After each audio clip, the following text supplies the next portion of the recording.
La chronique juridique, une présentation de Ratel, avocat et notaire. Un cabinet reconnu pour la qualité de ses services, l'originalité de ses solutions préconisées et surtout, le talent de ses plaideurs. Et ce, depuis maintenant 50 ans.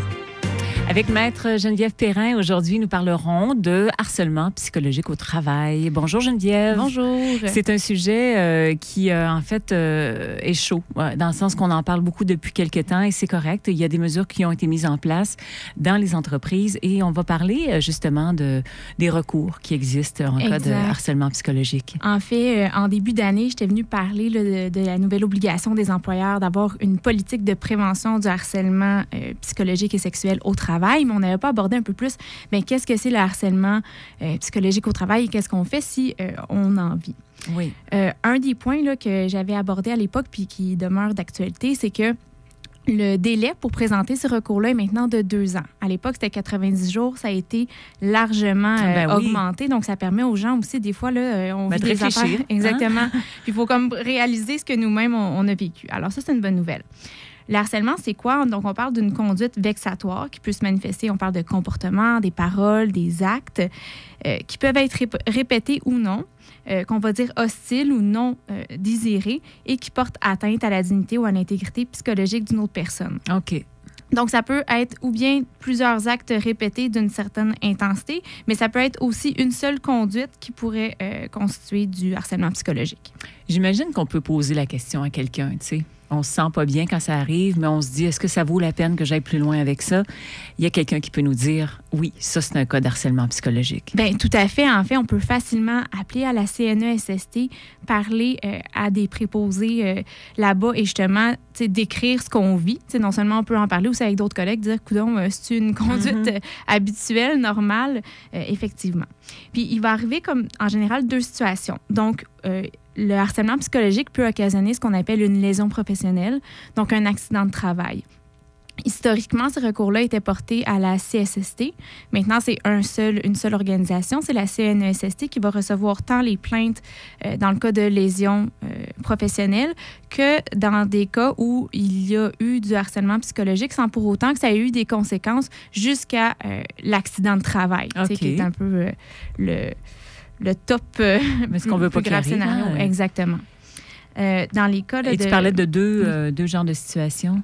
En fait, c'est ça. C'est qu'il peut y avoir le recours... quelque chose où il se passe rien. OK. En fait, c'est-à-dire il peut y avoir ça peut donner suite à un accident de travail, comme il peut y avoir tout simplement d'autres dommages du genre on va avoir été obligé de consulter un psychologue. Okay. Ça nous cause un préjudice, mais qui ne relève pas non plus de l'accident de travail. Je comprends. Et là, on parle de recours, donc... En fait, en cas d'accident de travail, on parle vraiment de quelqu'un qui va avoir été là, incapable de travailler ou qui va rester vraiment avec un dommage psychologique. On va revenir là-dessus. On va poursuivre sur le sujet, Geneviève. Il y aurait beaucoup à dire, mais on va y consacrer au moins la 2e partie de la chronique. Avec Maître Perrin, nous parlons d'harcèlement psychologique au travail aujourd'hui. Ça se passe comment? Comment on peut déterminer, par exemple, une indemnité qui sera versée à un plaignant dans une cause comme ça? Donc, en fait, là, si on est dans un cas de lésion professionnelle, il va y avoir un examen là, physique qui va être fait de la personne, puis ils ont des barèmes. Donc, le professionnel de la santé va attribuer ce qu'on appelle un pourcentage d'atteinte permanente à l'intégrité physique. Puis c'est sur la base de ce pourcentage-là, de l'âge de la personne, de différents scénarios là, qu'on va attribuer un montant. Et comment ça va se passer, un cas comme ça? Donc, l'audition, en fait, les gens sont représentés par des avocats de la CNESST. Et puis, le tribunal, ça va être devant le tribunal administratif du travail qui va se poser la question à savoir est-ce qu'une victime raisonnable, qui est le critère utilisé, considérerait, là, si elle était placée dans des circonstances similaires, que les gestes ou les paroles posées constituent du harcèlement. Puis, dans le cadre de cette évaluation-là, le tribunal va notamment faire la distinction avec le droit de gérance, parce qu'un employeur peut quand même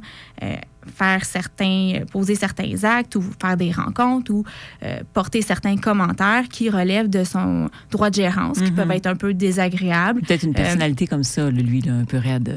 Oui, ou ça peut être la nature des propos peut être désagréable à recevoir, là, mais on va se demander, en fait, est-ce que c'est un contrôle arbitraire, abusif, discriminatoire, où on cherche à humilier la personne, à la dénigrer, plutôt qu'à simplement le remettre en perspective parce que c'est la gratuit conduite. aussi. Hein? Exact. Puis le tribunal va vraiment chercher à trouver, là, à entendre qu'on soit capable de lui démontrer des événements spécifiques, là, qu'on soit capable de référer à des événements sans nécessairement être en mesure de dire, bon, mais telle date, il s'est passé telle chose. Mais est-ce que le présumé harceleur va venir s'exprimer? Est-ce qu'on fera appel à lui pour dire sa version des faits? Ou... En principe, donc c'est vraiment l'employeur qui est poursuivi, non pas l'employé qui a posé les gestes fautifs. Le présumé harceleur, si on peut l'appeler comme ça, peut, dans certaines circonstances, intervenir à l'audience en faisant valoir au tribunal administratif du travail que ce recours-là a ou pourrait avoir des conséquences sur sa situation à lui, si par exemple il a des intérêts distincts de l'employeur.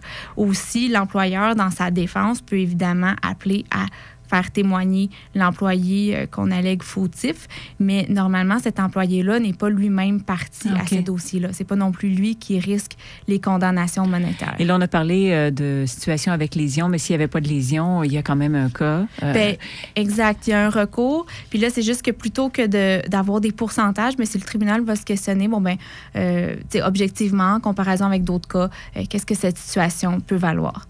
Ben, poser la question, là, on parle du CNE, SST comme étant la référence en la matière. Exact. Donc, c'est de voir.